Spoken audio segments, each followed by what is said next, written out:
के आरोपी जेल में। मोर्चरी में पिता का शव। महिला में मुखाग्नि देने वाला कोई पुरुष नहीं। जेल सुप्रिंटेंडेंट ने खारिज कर दी एप्लीकेशन।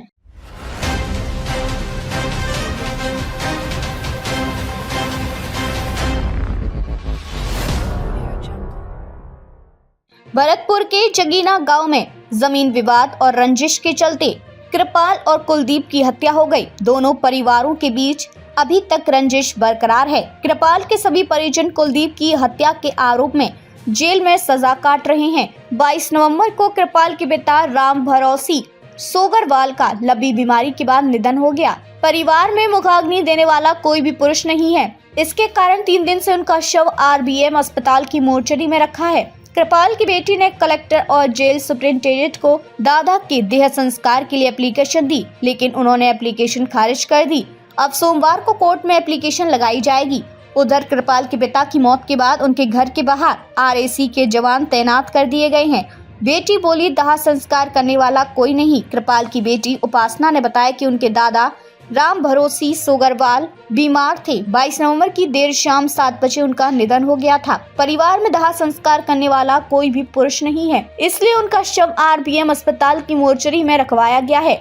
जेल सुप्रिंटेंडेंट ने खारिज कर दी एप्लीकेशन। उपासना ने बताया कि घर में सिर्फ मेरी मां बिमला देवी और दोनों चाची हैं। दादा के दाह संस्कार के लिए अजमेर जेल सुप्रिंटेंडेंट और भरतपुर कलेक्टर के यहां एप्लीकेशन लगाई, ताकि जेलर या जिला प्रशासन की अनुमति से परिजन दाह संस्कार करने आ सके, लेकिन उनकी एप्लीकेशन को रिजेक्ट कर दिया। अब वह सोमवार को कोर्ट में एप्लीकेशन देंगे। जमीन विवाद के चलते की गई थी कृपाल जगीना की हत्या। दरअसल भरतपुर में 4 सितंबर 2022 को कृपाल जगीना की हत्या की गई थी। बदमाश 3 बाइक और 2 कारों में सवार होकर आए थे। इस केस में कुलदीप जगीना और उसके साथी विजयपाल को आरोपी बनाया गया था। पुलिस के मुताबिक हत्या जमीनी विवाद के चलते की गई थी। 48 साल के कृपाल जगीना जमीन कारोबारी थे। उनके खिलाफ 15 मामले दर्ज थे। वे रेलवे सलाहकार समिति के सदस्य भी थे। पेशी के दौरान कुलदीप पर चलाई थी गोलियां। कृपाल की हत्या का बदला लेने के लिए कृपाल के बेटे, भाई और भतीजे ने पेशी के दौरान कुलदीप की हत्या कर दी थी। दरअसल 12 जुलाई 2023 को कुलदीप और उसके साथी को रोडवेज बस में जयपुर से